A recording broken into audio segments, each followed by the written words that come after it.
An elderly lady in her 70s contacted me and said, Brother Smith, I'd like to get my properties appraised. I'm going to do some refinance. And I said, what have you got? She said, well, I've got 4 rent properties. So she came up to my office and we sat down and talked about a little strategy. And she said, but look, don't go out yet. She said, I've got to get them mowed first before you look at them. I said, well, I don't need them mowed. She said, no, I'm going to mow them. I said, all right. She said, my son's going to do it, and I don't know how long it will take him, but when he's done, I'll do it. And I said, well, why don't you just hire it done? She said, well, I'm not going to do that. I'm trying to teach that worthless son of mine some responsibility. He's going to inherit all this anyway. And I said, okay. So we got ready to leave, and I reached out and shook her hand, and she said, don't squeeze. And I looked, and her hand was all twisted and gnarled. And I said, man, you got arthritis bad. And she said, no, I got it everywhere. I got it in my shoulders, my hips, my legs, my feet. She said, I hurt all over. And I said, well, can I pray for you? She says, nobody's ever asked me that before.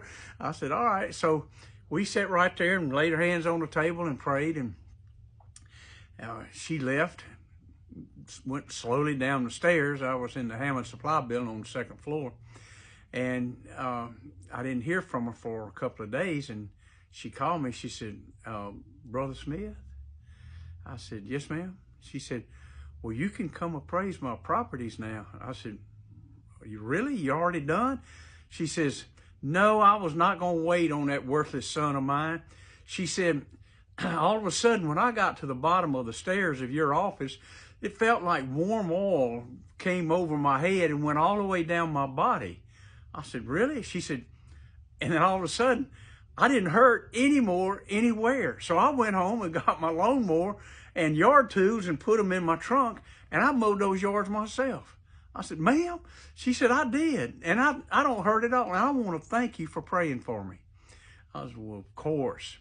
And the moral of this little story is, you don't have to wait for somebody to be in church to pray for them. As you go, preach the gospel, pray for the sick, heal those that are sick, and go and do the works of God.